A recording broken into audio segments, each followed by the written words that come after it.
अपने भाइयों के साथ वन में थे और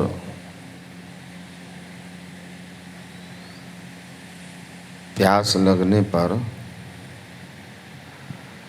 अपने छोटे भाई को आसपास के एक सरोवर से जल लाने के लिए भेजा। उनका छोटा भाई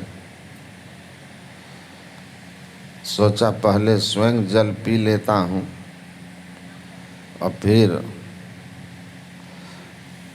बर्तन में पात्र में जल भर के ले आऊँगा। जैसे जल पीना चाहा तो सरोवर के किनारे एक वृक्ष पर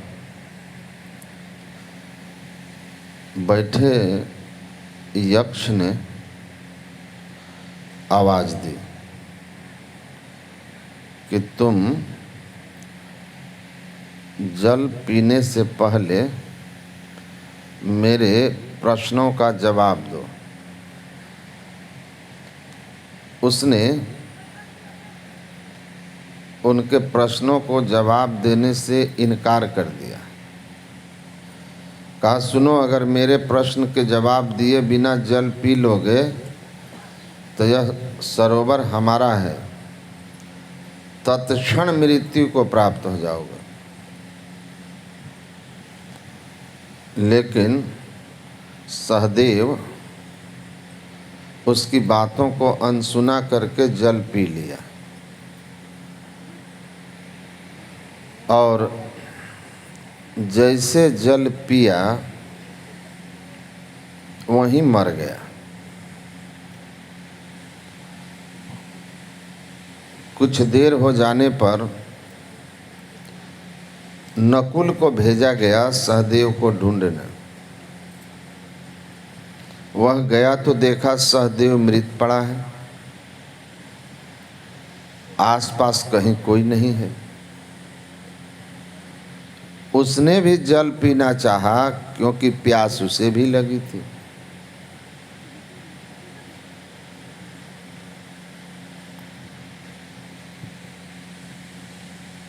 और यक्ष ने उससे भी वही बात दोहराई कि पहले सवालों के जवाब फिर जलपान करो, नहीं तो मृत्यु होगी अपने भाई की तरह।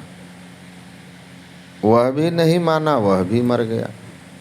इस तरह अर्जुन गया, भीम गया और सब यक्ष के प्रश्नों को अनसुना करके जल को पी पी करके वहीं लुढ़क गए, वहीं गिर गए। अंत में युधिष्ठिर जी गए। उनको बड़ा आश्चर्य हुआ कि भीम अर्जुन जैसा बलशाली इनको धरती पर कोई पराजित न कर सके तो इनको मार कैसे दिया। और शरीर में कहीं कोई वाण नहीं, कोई घाव नहीं। विचार करने लगे। फिर प्यास बड़ी जोरों की लगी थी तो सोचा पानी पी लेता हूँ, फिर देखता हूँ। तो जैसे वे पानी पीने झुके तो यक्ष ने उनसे भी वही सवाल कहा, पहले सवालों के जवाब दें, नहीं तो आपकी भी वही गति होगी जो आपके भाइयों की भी है। तो युधिष्ठिर जी ने कहा कि पूछ लीजिए। तो वहाँ बहुत से सवाल उसने पूछे थे। यक्ष प्रसन्न हो गए और उनके सभी भाइयों को पुनः जीवित कर दिया।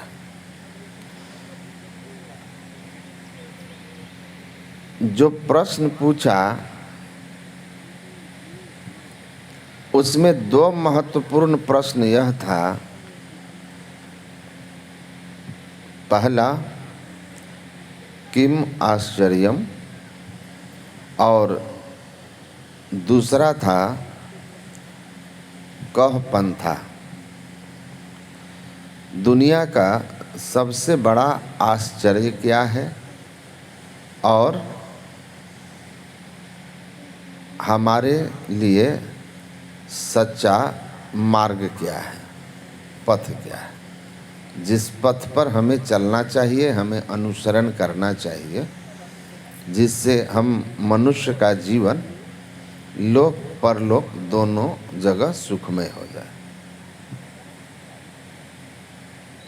इस पर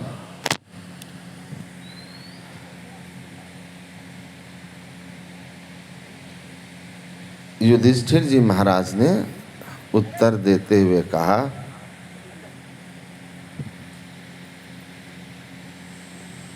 अहन हनि भूतानि गच्छन्ति यमालयम शेषाः स्थिरत्वमिच्छन्ति किम आश्चर्य मतः परम। तर्को अप्रतिष्ठः श्रुतिया विभिन्ना नैव मुनिर्यस् मतः प्रमाणम धर्मस्य तत्वं निहितं गुहायां महाजनो एन गतः स पंथा। इसमें हमारे जीवन के सभी तर्क, सभी उत्तर छिपे हुए हैं।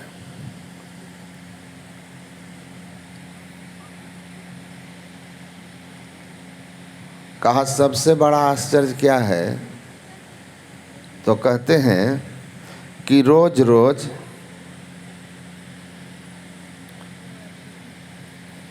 रोज लोग मरकर यमराज का घर भर रहे हैं। हम लोग रोज देखते हैं कि मर के लोग यमालय जा रहे हैं।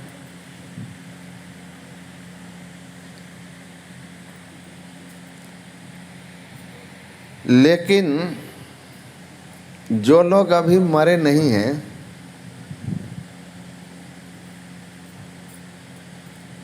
वो ऐसे निश्चिंत होके जीते हैं जैसे कि वो कभी मरने वाले नहीं हैं, एकदम निश्चिंत हैं।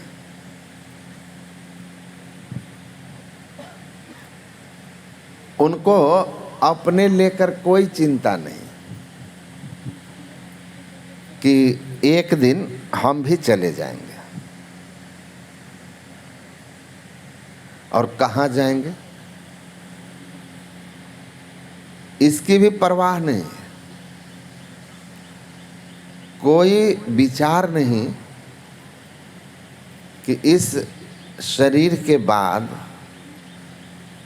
हम जीव का क्या होगा, कहाँ जाएंगे। ऐसे जीते हैं जैसे उनको मरना ही नहीं है।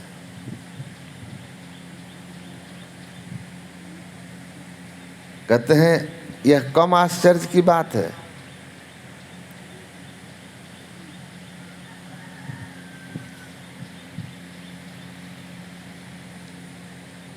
तो जो आँखों से देखते हुए नित्य नियमित लोगों को मरते हुए और अपने मौत को लेकर के निश्चिंत बना हुआ है, मृत्यु के बाद के जीवन का कोई परवाह नहीं, कोई प्लानिंग नहीं,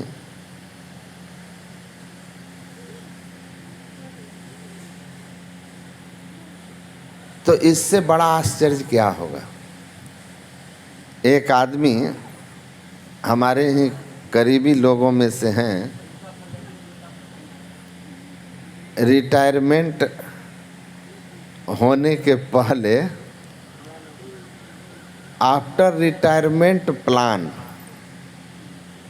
रिटायरमेंट के बाद क्या क्या उनको करना है उसकी प्लानिंग बना रहे कि रिटायर करने के बाद हमारी हाईवे वाली जो शहर में ज़मीन खाली है वहाँ नीचे फर्नीचर का शोरूम किसी ब्रांडेड कंपनी का लेंगे, ऊपर मार्केट बना देंगे, तीसरे मंजिल पर फ्लैट्स बना देंगे, उसमें लिफ्ट लगा देंगे और फर्नीचर का जो दुकान है उसको हम संभालेंगे। बैठ के क्या करेंगे? तो रिटायरमेंट के बाद का उनका प्लानिंग चल रहा।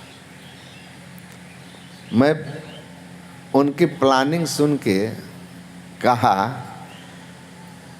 कि 30 साल, 35 साल, 40 साल नौकरी करके अब आप रिटायर होने जा रहे हैं, तो रिटायरमेंट के बाद का आप प्लान बना रहे हैं, योजना बना रहे हैं कि हमको क्या क्या करना है।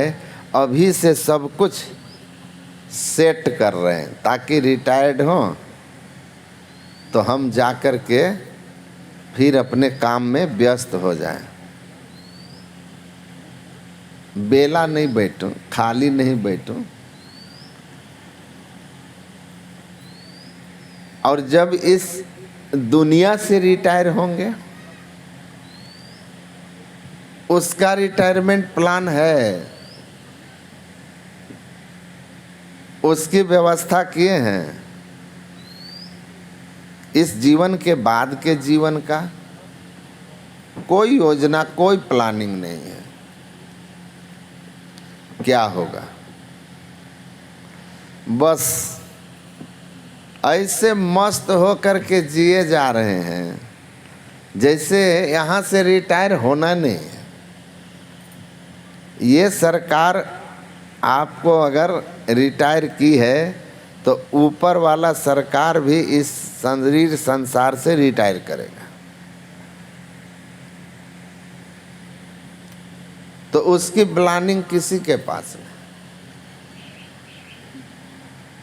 कोई चिंता ही नहीं है आफ्टर लाइफ क्या होगा। करो रे बंदे वादिन की तदबीर, जब जब राजा आन पड़ेंगे नेक धरत नहीं धीर। मुंगरिन मार के प्राण निकासत व्याकुल होत शरीर, करो रे बंदे वादिन की तदबीर। कबीर साहब कहते हैं उस दिन के बारे में थोड़ा विचार कर लीजिए, कुछ योजनाएं बना लीजिए, कुछ प्लानिंग कर लीजिए। जब जब राजा आन पड़ेंगे, क्योंकि शरीर है, जीवन है तो मृत्यु भी आनी है, आप उससे बच नहीं सकते। तो जो चीज़ जीवन में निश्चित है, जिस दिन ज्वाइनिंग हुई है ना, उसी दिन बंदे को पता रहता है कि रिटायर भी होना है। नौकरी ज्वाइनिंग किए तो रिटायरमेंट का भी हमको पता है कि एक दिन सरकार रिटायर करेगी। जन्म हुआ है ना, तो भगवान कृष्ण कहते हैं कि जातः सिंह ध्रुव मृत्यु, मृत्यु भी तय है, बच नहीं सकते। तो जब मृत्यु तय है, आए हैं सो जाएंगे, राजा रंग फकीर, तो जाने की व्यवस्था होनी चाहिए ना।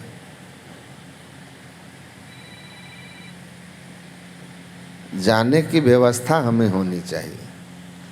जाना है तो कबीर सोई धन संचिए, जो आगे को होय माथ चढ़ावे गांठड़ी जात न देखा कोई। तो कौन सा धन संचय करें, जो धन साथ जाएगा। यहाँ दुनिया में कोई ऐसी संपत्ति आपने देखी जो कोई लेकर गया? गुरु नानक देव जी महाराज का प्रवचन हो रहा था लाहौर में, तो प्रणाम करने के लिए लोग प्रवचन के उपरांत जब आने लगे तो सब लाइन से आ रहे हैं, एक दूसरे के पीछे खड़े हैं। लेकिन एक सेठ जी थे, दूली चंद जी, वो बड़े अमीर थे, और अमीर थे तो अमीरी का घमंड था। संसार में कुछ भी किसी को मिल जाता है, तो जिनके पास सत्संग और सत्संग से होने वाला विवेक नहीं है ना, तो उसको तुरंत अहंग हो जाता है, अहंकार हो जाता है।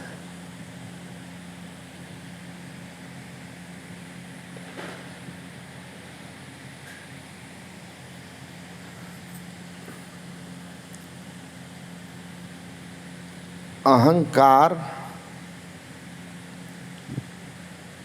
संपत्ति का हो गया। उसको लगता है जैसे हमारे जैसा कोई नहीं, आई एम द बेस्ट।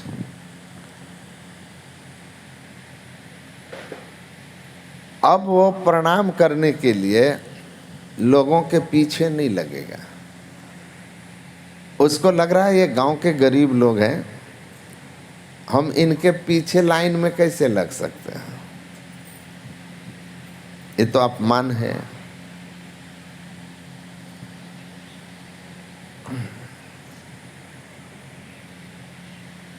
उधर से बगल से आकर के और सोने के कुछ सिक्के उनके चरण पे चढ़ा दिया, लाइन तोड़ के। तो गुरु नानक देव जी महाराज संत, और संत तो जाने मन की सब गुरु कहाँ छिपावे अंध। गुरु महाराज कहते थे साधु तो भाव का भूखा होता है, साधु धन का भूखा नहीं होता है।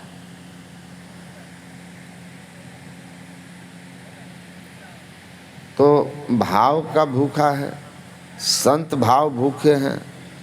भावग्राही भगवान, भगवान जो हैं वे भी भाव के भूखे। तो संत भगवंत भाव के भूखे, और वो लेकर आया धन जिसमें अहंकार है, अहंकार है।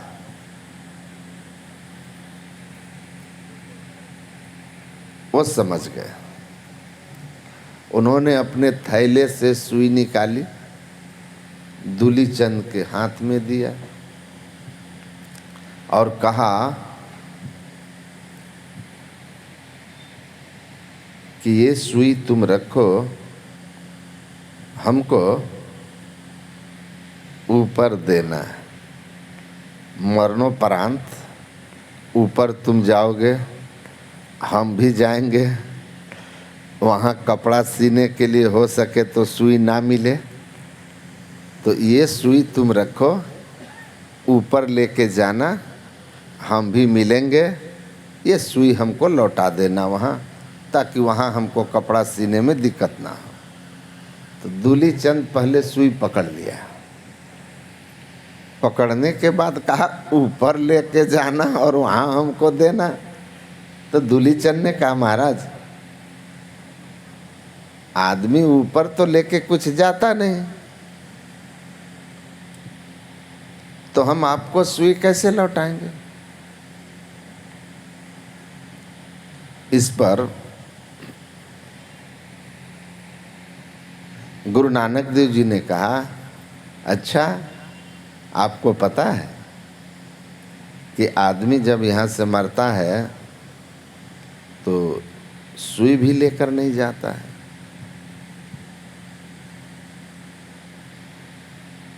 पता है कहाँ? फिलिप बेरी एक कवि हैं, उन्होंने लिखा है, all that are solid melt into air, one who earns also empty returns. Nature only permits it drink and be merry, never think to carry. उन्होंने यही बात कर रहे हैं फिलिप बेरी कि दुनिया में आप पत्थर भी है ना, एक दिन धीरे धीरे मर जाता है, मिट्टी बन जाता है, धूल बन करके हवा में उड़ जाता है। बड़े बड़े पहाड़ आप देखेंगे वो अब मिट्टी के पहाड़ हो गए हैं, मरिया पहाड़ हो गए, कभी चट्टान थे। तो कहते हैं आज जो बहुत ठोस है ना, एक दिन धूल बन के हवा में विलीन हो जाएगा। जो बहुत कमाता है ना, वह भी खाली हाथ जाता है, कुछ लेके नहीं जाता है, एम्प्टी रिटर्न्स। सिकंदर कहा था ना कि सारी दुनिया को जीतने के लिए मैंने अपनी जिंदगी की सब सांस लगा दी, और आज जब मैं मरणासन हूँ तो मेरे साथ कुछ भी जाने वाला नहीं है। तो उसने अपने आदमियों से कहा, बैठिए शांति से, आदमियों से कहा कि जब मैं मर जाऊं तो मेरे दोनों हाथ जो अर्थी होगी उससे बाहर निकाल देना, ताकि दुनिया के लोग यह देख करके समझ सकें कि वे भी ना ले गए कुछ जो दुनिया के मालिक थे। सिकंदर जब चला तो दोनों हाथ खाली थे। कि जिस संपत्ति के लिए हमने इतना मार काट करके लाखों लाख लोगों की जिंदगियां ले ली, धन संपत्ति जमा किया, वह संपत्ति का एक सुई भी मैं लेके न जा सका। तो इसीलिए फिलिप बेरी कहते हैं कि यहाँ धन का जो उपयोग कर सकते हो कर लो, सदुपयोग दुरुपयोग वो आपके हाथ में है। नेवर थिंक टू कैरी, ले जाने वाली बात तो सोचना ही मत, सुई नहीं ले जा सकते।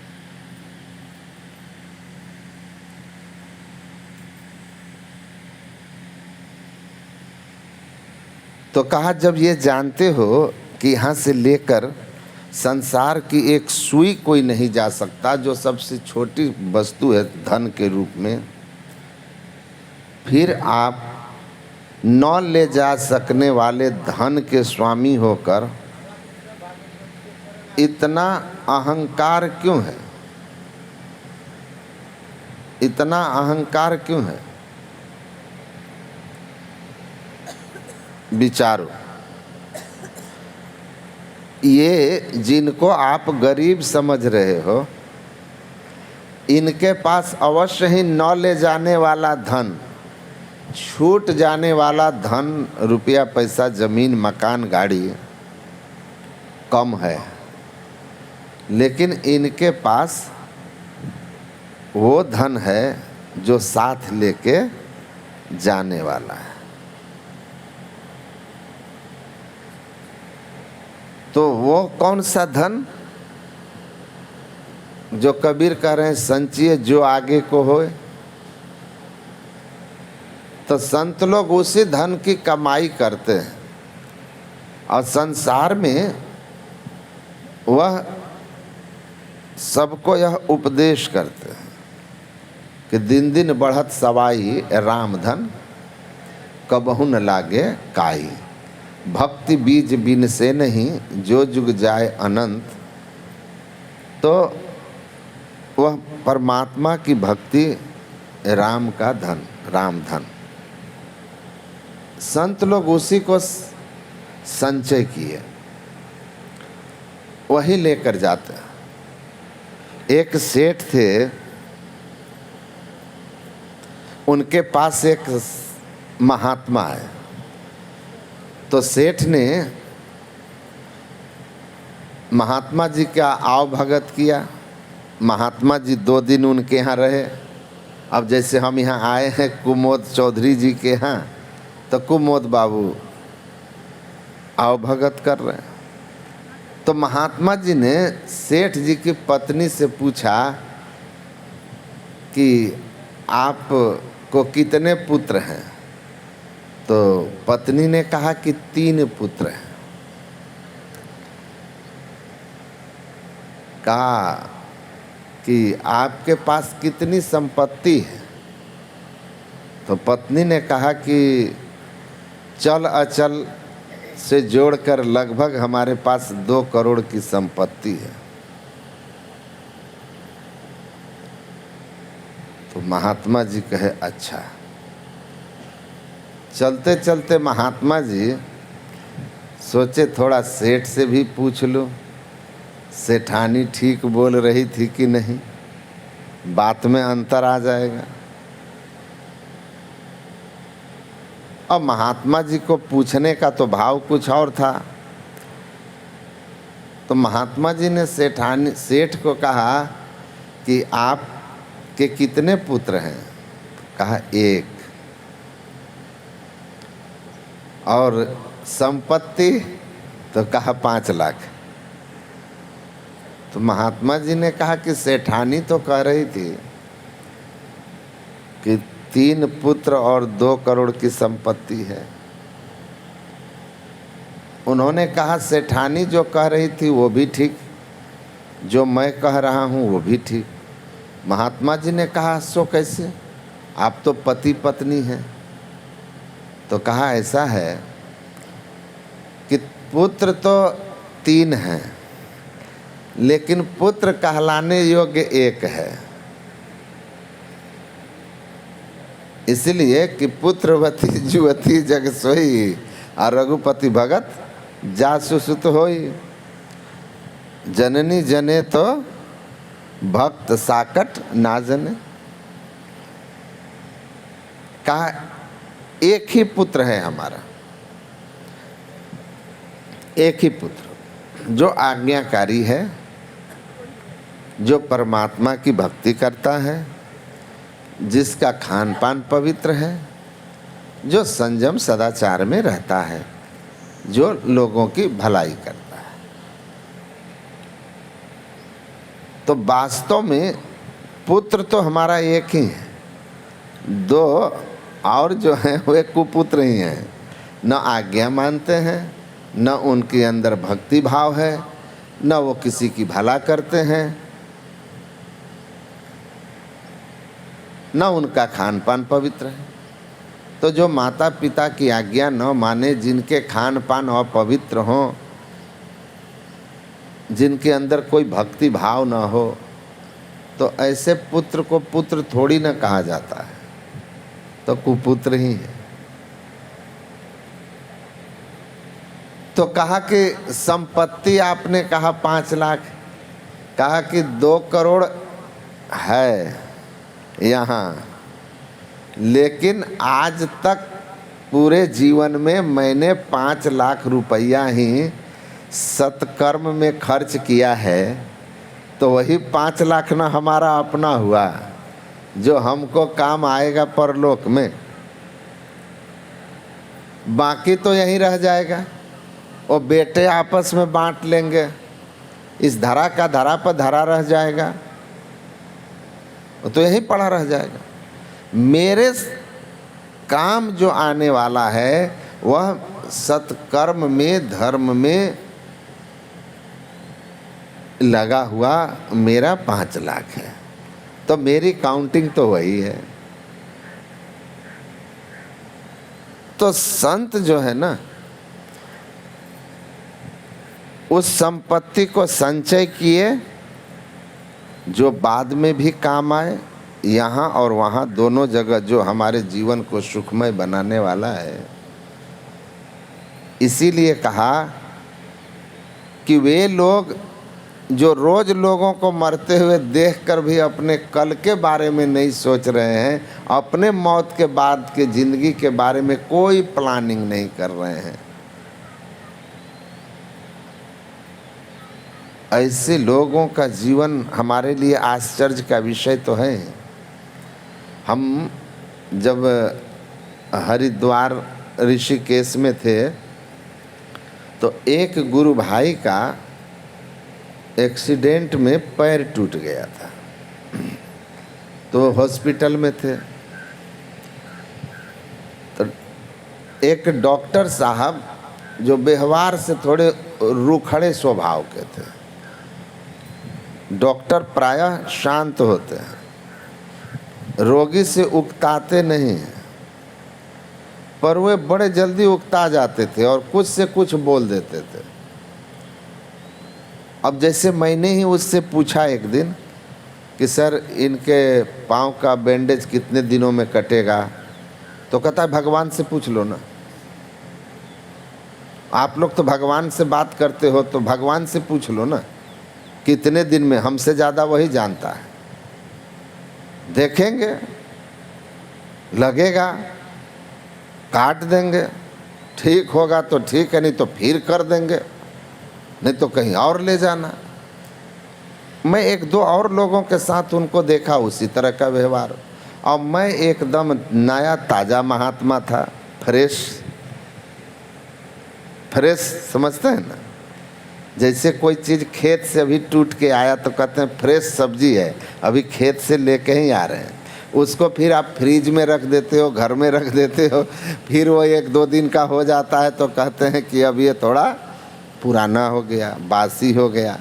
तो वैसे मैं साधु था, एकदम फ्रेश, बिल्कुल नया नया।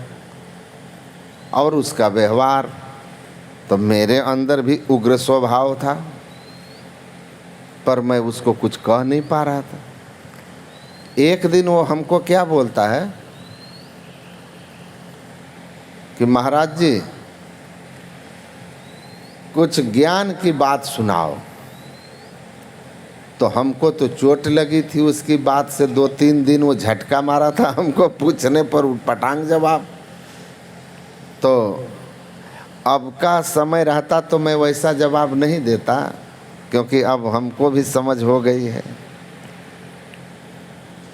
उस समय हम भी नए नए थे, तो जैसे उसने पूछा ना, तो मानो हम इंतज़ार में ही थे कि कभी मौका मिले और इनको हम उत्तर दें। जैसे कहा तो मैंने कहा ऊसर भूमि में बीज डाल के कुछ होता है क्या? ऊसर भूमि समझते हैं? जो उपज लायक न हो, जिसमें फसल नहीं हो सकता, बीज जिसमें डाल दो बीज सड़ जाएगा, पर उपजाऊ नहीं है वो, ऊसर बोलते हैं उसको, बलुई भूमि। तो मैंने कहा कि ऊसर भूमि में बीज डाल के क्या होगा? तो कहा हमको बोल रहे हैं ऊसर भूमि। तो मैंने बोला तो किसको बोल रहे हैं? आपने पूछा ज्ञान की बात सुनाओ, तो हमने कह दिया ऊसर भूमि। आपको ऊसर भूमि क्यों कह रहे हैं? ज्ञान की बात हमारे अंदर नहीं टिक सकती। मैंने कहा महाराज एक मृतक को देखा था कपिल वस्तु में जन्मा महाराज सुद्धोधन का पुत्र, एक मुर्दा को देखा था, एक मृतक को, राजपाट को छोड़ करके निकल गया और भगवान बुद्ध बन गए। आप लोग रोज मुर्दा देखते हो। आपके हॉस्पिटल में कोई ऐसा दिन है जब 5 लोग से कम मरते हैं? ज़्यादा ही मरते थे, मैं तो था वहाँ। इतने सारे लोग मरते हैं, फिर भी आप लोगों के न व्यवहार में कोई अंतर है, न आप लोगों में किसी तरह का कोई वैराग्य है।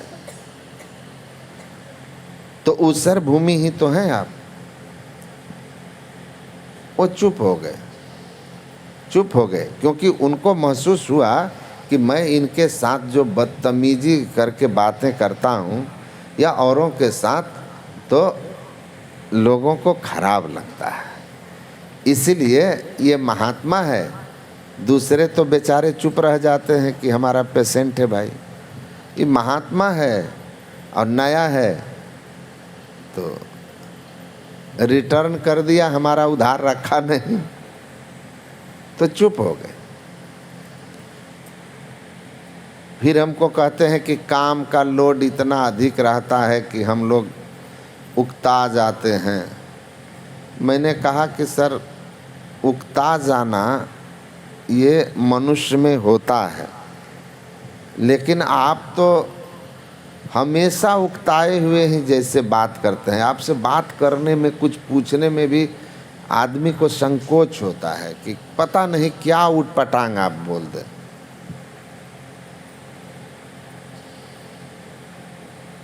तो हमसे फिर पूछने लगा कि कैसे हम अपने आप को गंभीर बना सकें, कैसे हम सहनशील हो सकें। हमको ये चीज़ अपने आप में ही खराब लगता है। तो जब आदमी में कमी रहती है ना, तो समझ, जो शिक्षित लोग होते हैं, शिक्षित, पढ़ा लिखा होना और शिक्षित होना जरूरी नहीं है। पढ़ा लिखा आदमी पढ़ लिख के भी शिक्षित नहीं हो पाता है, समझदार नहीं हो पाता। तो खैर जो भी है,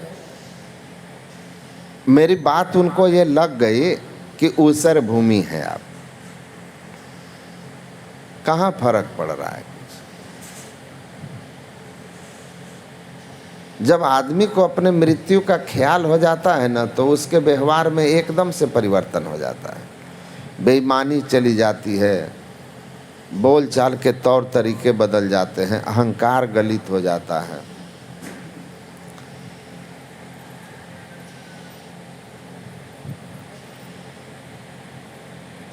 तो हमको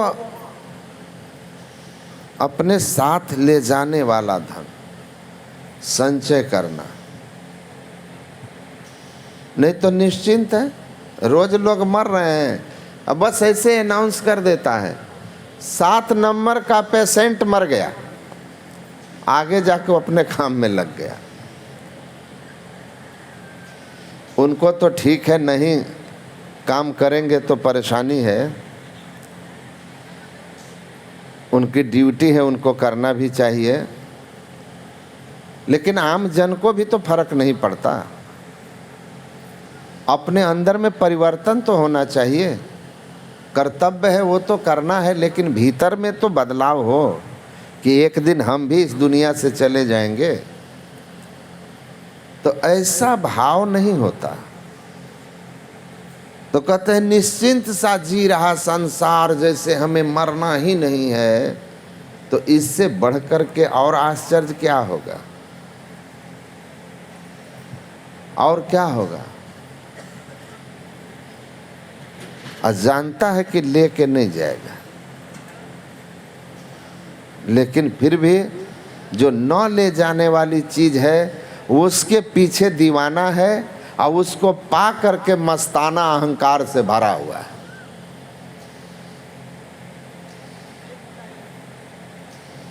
और गुरु महाराज कहते हैं, अरे मूढ़, धन का गिने निज तन न सहाय, तुम हंसा एक एका।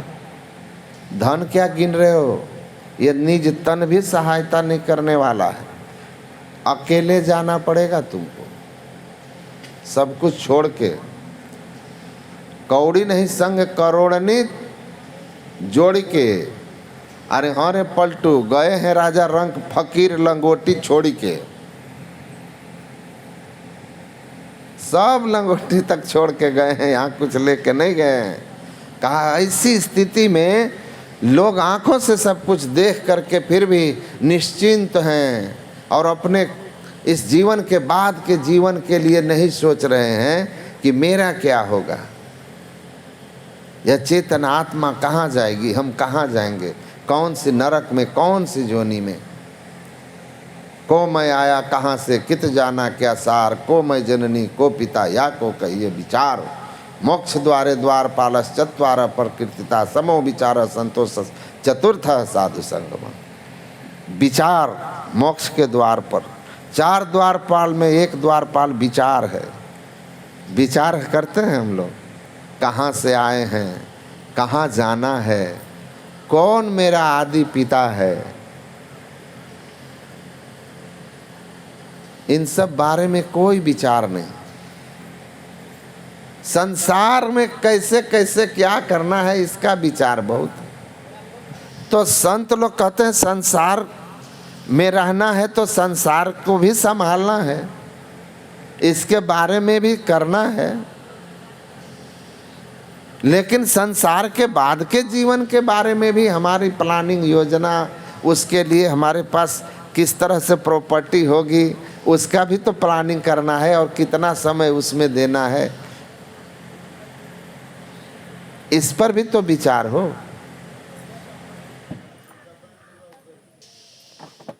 तो सब कुछ समझना है, कहाँ से आए हो, कहाँ जाना है। रविन्द्रनाथ टैगोर ने लिखा है, O swan where have you come from, where you have to go. कहते हैं ए हंस कहाँ से आए हो, कहाँ जाना है। विच शोर विल यू स्टे, कौन से किनारे पर तुम जाकर के रुकोगे। यू हैव टू फ्लाई, उड़ना तो तुमको है इस किनारे से। ये जो संसार का किनारा है यहाँ से उड़ना तो है आपको। आज उड़ो या कल उड़ो, मौत से किसकी नयारी है, आज मेरी तो कल तेरी बारी है। तो उड़ना तो है, तो कहाँ उड़ोगे, कौन से किनारे पे जाके रुकोगे, कहाँ तुम स्थिर रहोगे, कौन सा किनारा देखे हो, उसके बारे में विचारे हो कि इस किनारे के बाद का किनारा क्या है, संसार के बाद, इस शरीर के बाद कहाँ जाएंगे। उड़ना तो निश्चित है, इसीलिए उड़ना निश्चित है तो अपने आगे के बारे में सोच लो। गुरु महाराज कहते थे कम से कम इतना तो व्यवस्था कर लो कि इस जीवन के बाद जहाँ जाना है उस वहाँ की व्यवस्था अच्छी हो जाए, वहाँ के बारे में जानकारी हो जाए। इतनी तो साधना कर लो, इतना तो संचय कर लो।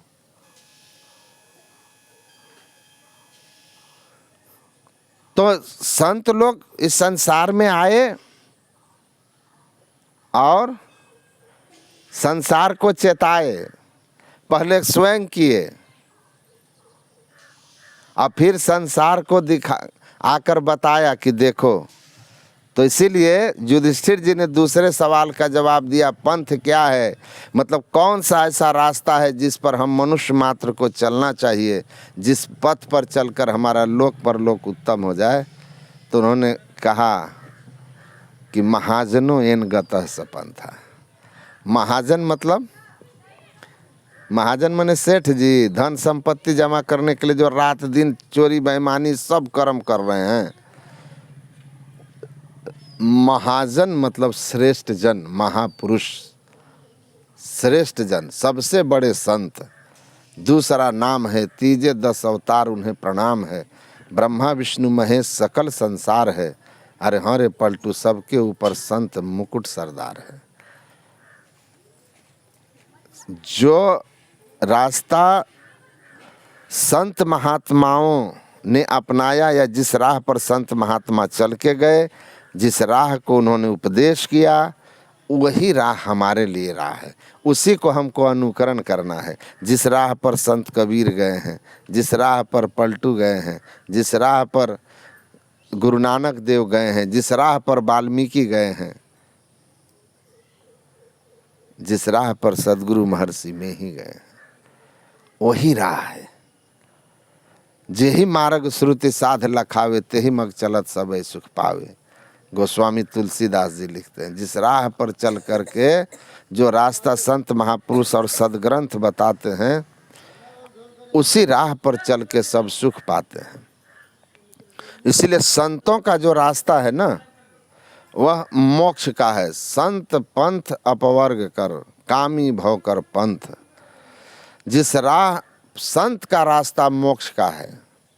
मोक्ष मतलब होता है जन्म मरण के चक्र से छूट जाना, शरीर संसार से छूट जाना, परमात्मा के धाम में स्थिर हो जाना। संत का रास्ता है सारे दुख जिस राह पर चल के समाप्त हो जाए, वे संत का राह है, ईश्वर भक्ति का रास्ता है। उसी राह पर हम लोगों को चलना है, उसी राह पर चल के हमारा कल्याण होगा। नहीं तो घूमते रहिए तीरथ व्रत में फिरे बहु चितलाई के, आ जल पाषाण को पूजी मुँहे पछताई के। अब वस्तु न सूझी जाए अपने हाथ में, अरे हाँ पलटू जो कुछ मिले सो मिले संत के साथ में। तो संत जो है ना, संत के साथ में आपको संत का वो मार्ग मिल जाएगा, वह युक्ति मिल जाएगी, वह रास्ता मिलेगा जिस पर चलना है। इसीलिए भगवान राम ने कहा था ना कि बड़े भाग पाइए सत्संगा, अभी नहीं प्रयास हो ही भुग भंगा। अब पुण्य पुंज बिनु मिला ही न संता, संत श्रीति सत्संगति संस्कृति कर अंता। भगवान राम ने कहा था बड़े भाग्य से सत्संग मिलता है, और यह तब मिलता है जब हमारे जन्म जन्मांतर के पुण्य की पूंजी फलीभूत होती है। और इस सत्संग का परिणाम होता है कि संस्कृति आवागमन का चक्र खत्म हो जाता है। इसीलिए सत्संग जीवन का सबसे बड़ा लाभ, सबसे बड़ा लाभ। गिरिजा संत समागम सम न लाभ कछुआन, अब बिनु हरि कृपा न हो ही सो गा वहीं वेद पुराण। सबसे बड़ा लाभ सत्संग से। और कबीर साहब कहते हैं इस सत्संग में लाभ बहुत है, इस सत्संग में बहुत लाभ है। सूरदास कहते हैं जा दिन संत पाहुने आवत, तीरथ कोटि अनहान करे फल दर्शन ही ते पावत। कि संत के दर्शन से ही करोड़ों तीर्थ स्नान करने का हमको पुण्य मिल जाता है। हाँ, गुरु महाराज कहते हैं सतगुरु दरस दे निहित आए, भाग जगे हमरे, अब पाप समूह दरसते भागे पुण्य सकल डगरे। पाप भाग जाता है, अब पुण्य हमारे जीवन में फैल जाता है। और यही बात गोस्वामी जी ने भी कहा है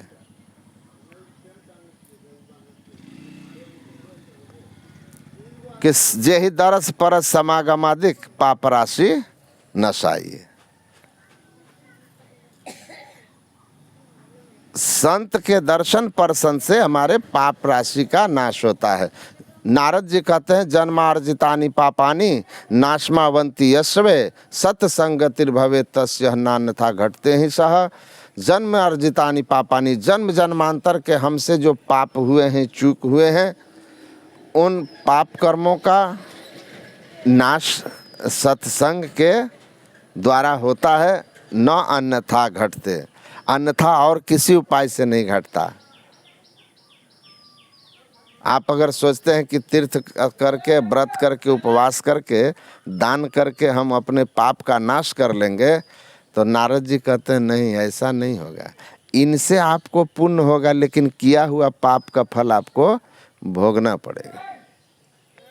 गंगा पुत्र भीष्म थे ना, माता गंगा के गर्भ से जन्म लिए थे। जब चाहते थे गंगा मैया को पुकारते थे, वो प्रकट हो जाती थी। लेकिन अपने एक जन्म में उन्होंने एक सांप को बबूल के पेड़ पर फेंक दिया था, जो मर गया। उनको 101 जन्म के बाद वह पाप जो है बाण की सैया पर लेटा दिया,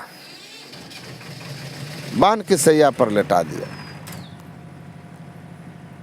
तो इसीलिए संत लोग समझाते हैं कि माता गंगा के गर्भ से जन्म लेकर माँ गंगा का दर्शन करने वाला और कौन सा ऐसा तीर्थ है जो न किया हो भीष्म। लेकिन उसका वह पाप नष्ट नहीं हुआ, तो आपका कैसे हो जाएगा। गंगा नहाने जाते हैं, पूरा आपका नेपाल राष्ट्र का तराई भाग का आदमी, हमारा जन्म भूमि मनिहारी घाट, हजारों की संख्या में जाते हैं नहाने। किस लिए?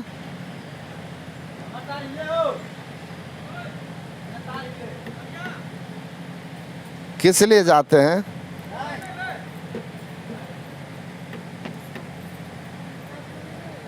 यही सोच करके कि डुबकी मारेंगे पाप नाश हो जाएगा।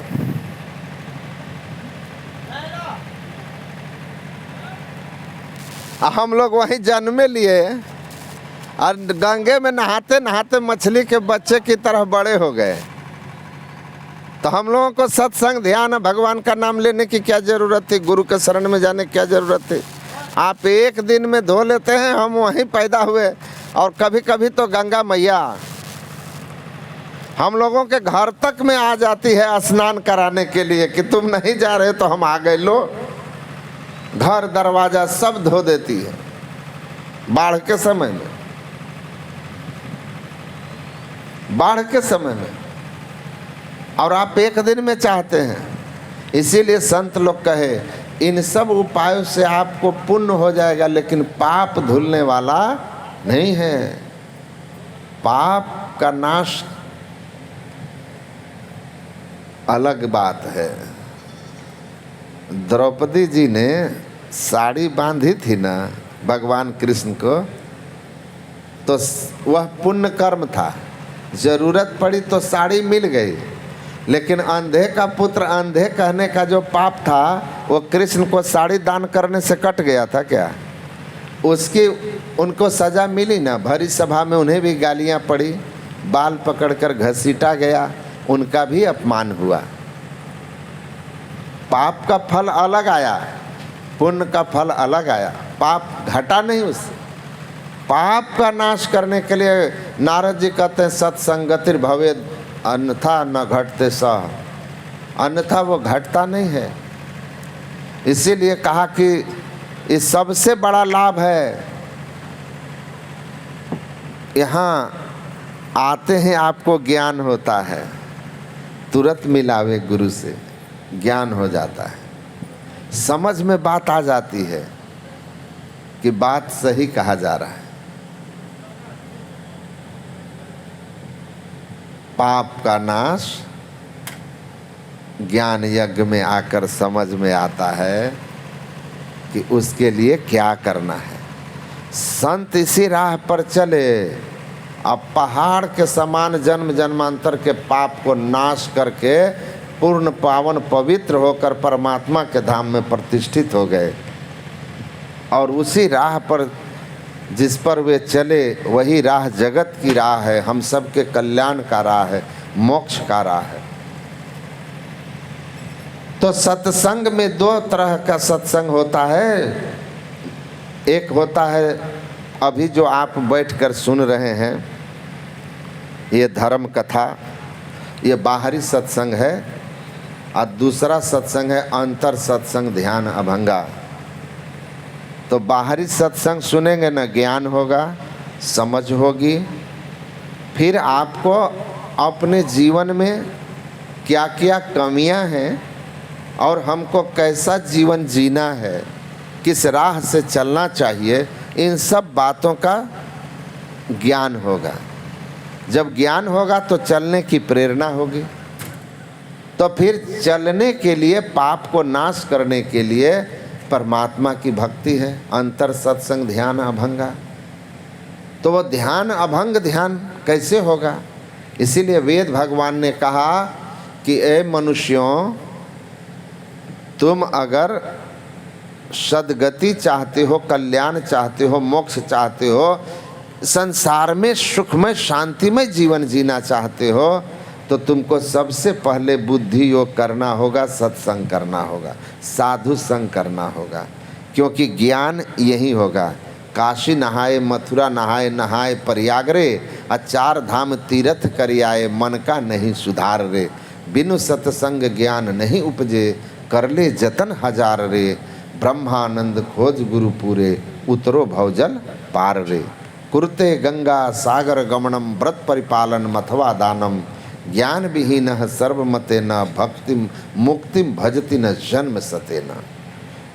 कहा दुनिया के किसी तीर्थ व्रत को आप कर लीजिए, लेकिन जब तक संत के शरण में जाकर के आप ज्ञान को प्राप्त नहीं कीजिएगा तब तक आपको मुक्ति नहीं होगी, जीवन से दुख का नाश नहीं होगा। मुक्तिम भजति न जन्म सतेना, सैकड़ों जन्म में भी हम दुख से नहीं छूट सकते। इसीलिए सबसे बड़ी चीज़ है जो वो हमारे अपने जीवन में सुधार लाना, जीवन जीने के ढंग को बदलना। जीवन कैसे जिया जाता है वो सत्संग में आकर पता चलता है कि मनुष्य का यह अनमोल जीवन केवल खाना पीना सो जाना यह काम है पशु समाना। तो पशुवत जीवन है। खान पान की पवित्रता हो और परमात्मा की भक्ति हो और ईमानदारी और मेहनत से अपने जीव को पार्जन के लिए कमाई हो।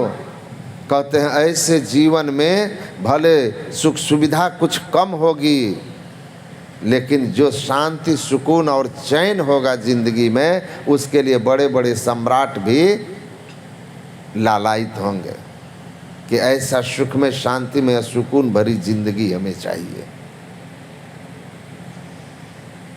इसीलिए संत महापुरुष के शरण में आकर के सत्संग को श्रवण करना और सतजन सेवन करत नित्य सत्संगति करना, बचन अमीय दे ध्यान श्रवण करी चित्त में धरना, मनन करत नहीं बोध होय तो पुनि समझीजे, अरे हाँ रे में ही समझ बोध जो होय रहनिता सम कर लीजिए।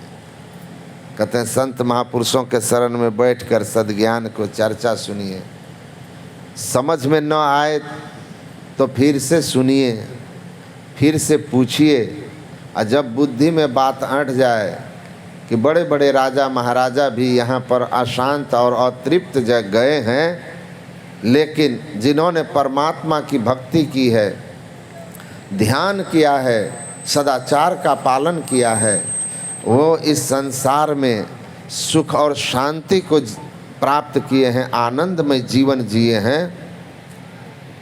तो फिर संत महापुरुषों के अनुकूल आप अपना जीवन बना लीजिए। सुख शांति और आनंद वही उसी में है। महाजनों एन गतः सपंथा।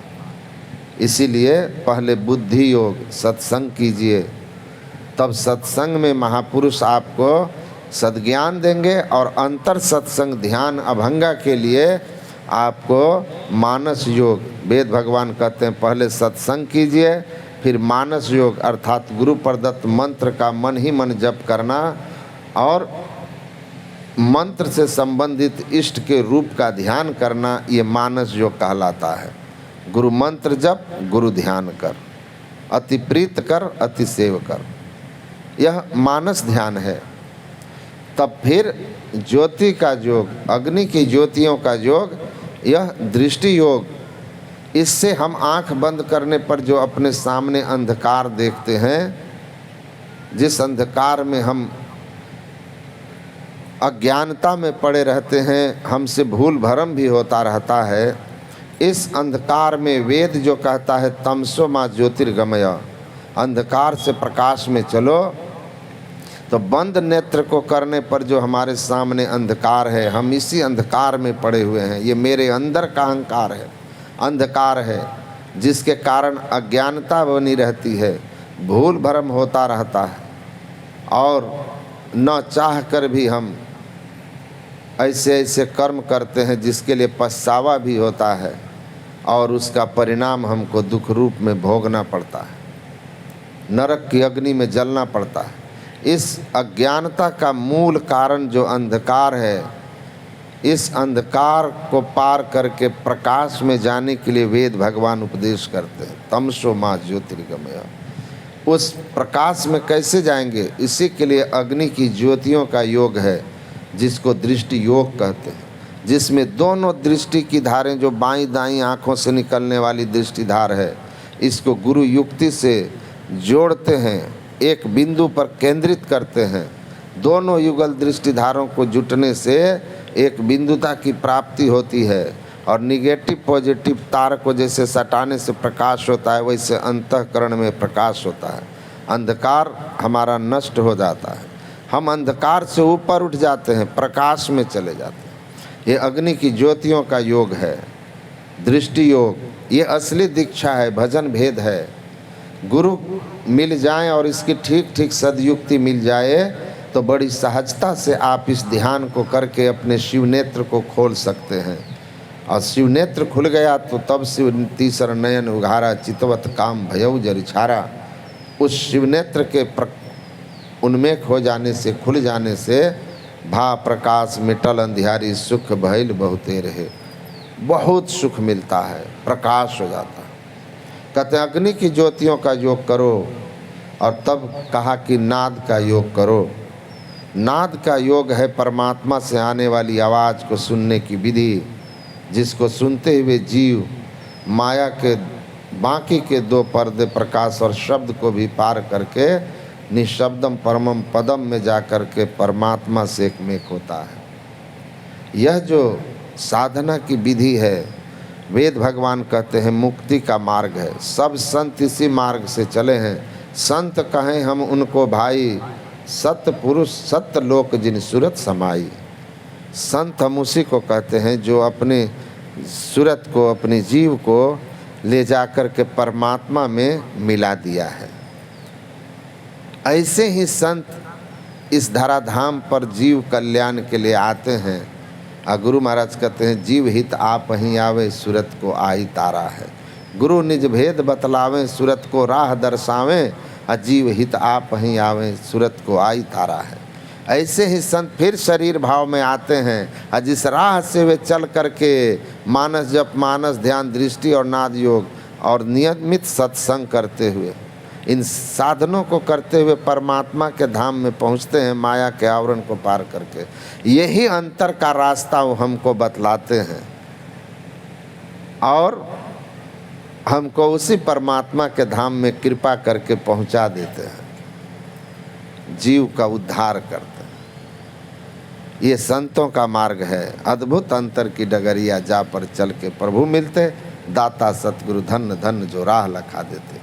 इसीलिए ये जो मोक्ष का असली मार्ग है, बाकी तो आप कर लो, भीड़ बहुत है वहाँ, बहुत भीड़, लाखों करोड़ों लोग गए, कुंभ स्नान करके आए।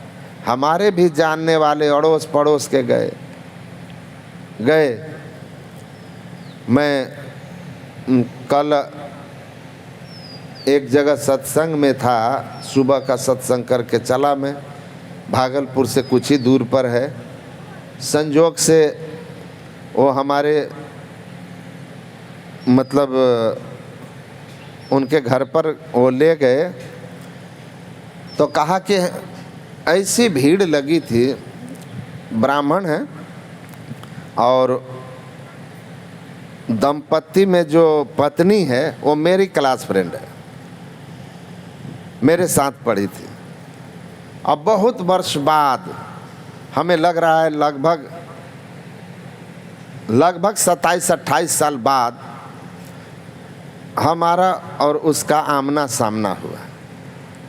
तो बातचीत में कहने लगे कि हमारे गांव में तो ऐसे होड़ लग गई थी कि जो कुंभ नहीं गया मानो वह जीवन का सबसे अनमोल अवसर खो दिया। लेकिन हम लोग नहीं गए, उस भीड़ में जाना हमने उचित नहीं समझा और यही सोचा कि गंगा जमुना सरस्वती जो इलाहाबाद में मिलती है वे बहते हुए तो आखिर भागलपुर होके ही जाती है, मनिहारी होके ही जाती है। तो जब जब वहाँ शाही स्नान हो यहीं नहा ले। और सबसे बढ़ करके कि जब सद्गुरु महाराज ने अच्छी तरह वेदों का प्रामाणिकता के साथ बता दिया है कि ईड़ा भगवती गंगा पिंगला यमुना नदी, ईड़ा पिंगलयोर मध्य सुषुम्ना च सरस्वती, त्रिवेणी संगमो यत्र तीर्थराज स उच्यते, तत्र स्नानम प्रकुर्वीत सर्व पाप प्रमुच्यते। वास्तव में तो बाईं आँख की दृष्टिधार जो है यह यमुना नदी है, दाहिनी दृष्टिधार जो है वह गंगा नदी है। दोनों के मध्य में जो शिव नेत्र है वह सुषुम्ना त्रिवेणी सरस्वती है, और गंगा जमुना और सरस्वती तीनों जहाँ पर आकर मिलती हैं उसको 10वां द्वार, मोक्ष का द्वार, उसको सुषुम्ना द्वार कहते हैं। वहाँ जो अपने युगल दृष्टिधारों को ले गया, उस सुषुम्ना में जो प्रवेश कर गया, वही असली त्रिवेणी संगम में जाकर के डुबकी मारा है। तत्र स्नानम प्रकुर्वीत सर्व पाप प्रमुच्यते। इस त्रिवेणी में डुबकी मारकर सारा पाप धुल जाता है। इसलिए हम लोग इसी त्रिवेणी में ज़्यादा से ज़्यादा समय लगाए और डुबकी लगाने का प्रयास किया। रहा तो पानी तो सब एक ही है, वही पानी यहाँ आता है, नहा लो जिसको नहीं मन मानता है। तो जिनको ज्ञान है ना, वो कहीं बाहर नहीं भटकते, कहीं बाहर नहीं भटकते। और कर्मकांडी ब्राह्मण रहेंगे तो वो तो सबसे पहले गए, लेकिन वे आध्यात्मिक ब्राह्मण हैं, उनको संत सदगुरु महाराज का ज्ञान है, इसलिए वो नहीं गए। हम लोगों का वहाँ अखिल भारतीय हुआ था, हम लोग वहाँ गए थे। हमको किसी ने पूछा कि आप लोग तो अंतर के त्रिवेणी संगम में डुबकी मारने की बात करते हैं। मैंने कहा मैं नहीं करता, वेद भी कहता है कि अंदर के त्रिवेणी में डुबकी मारने वाला का सारा पाप धुलता है। जो न मारा वह भीष्म पितामह हो, चाहे युधिष्ठिर जी महाराज हों, छोटे छोटे पाप कर्म के कारण भी नरक की अग्नि से नहीं बच सके, दुख भोगने से नहीं बच सके। लेकिन इस त्रिवेणी में डुबकी मारने वाला करोड़ों, हजारों, लाखों का हत्यारा रत्नाकर महर्षि वाल्मीकि हो गए और उनके सारे पाप धुल गए, क्योंकि वाल्मीकि ने बैठ कर किसी सुषुम्ना रूपी त्रिवेणी में डुबकी मार दिया था और सर्व पाप प्रमुच्यते हो गए थे नारद की युक्ति से। तो ये त्रिवेणी संगम में नहाना, इसकी युक्ति है। वेद भगवान कहते हैं कि यहाँ डुबकी मारो, सर्व पाप धुल जाएगा। जिसने मारा मुक्त हुआ है। बाकी दुनिया के तीर्थ में सब गए हैं, धर्मशास्त्र पढ़ के देख लो। उन तीर्थों में जाने से उनको स्वर्ग आदि लोकों की कुछ दिन के लिए प्राप्ति हुई हो, फिर संसार में आए हों, लेकिन पाप कर्म से बच गए, ऐसा कभी नहीं हुआ। किसी शास्त्र में किसी के साथ नहीं है, किसी के साथ नहीं। तो असली संत बताते हैं भेद, इसीलिए कहा संत के राह पर चलोगे लोक परलोक उत्तम बन जाएगा। संत उस राह पर चल के पहले अपना परलोक साध लेते हैं और फिर जगत को आकर के समझाते हैं कि यही रास्ता है मोक्ष का, मुक्ति का। प्रसंग मजरम पाशम आत्मना कवयो विदो स एव साधु सुकृते मोक्ष द्वारम अपावृतम। भागवत महापुराण में भगवान कपिल माता देवहूति को कहते हैं, संसार के लोगों के संग में रहोगे तो वह विषय सुख में फंसा देंगे और आपके लिए नरक का द्वार खोलेंगे। पाप कर्म में फंसा हुआ व्यक्ति पाप में ही फंसाएगा। लेकिन संत जो होते हैं सठ विकार जित अनक अकामा अचल अकिंचन शुचि सुखदामा, जो पाप से पूर्णतः मुक्त रहते हैं, परमात्मा में प्रति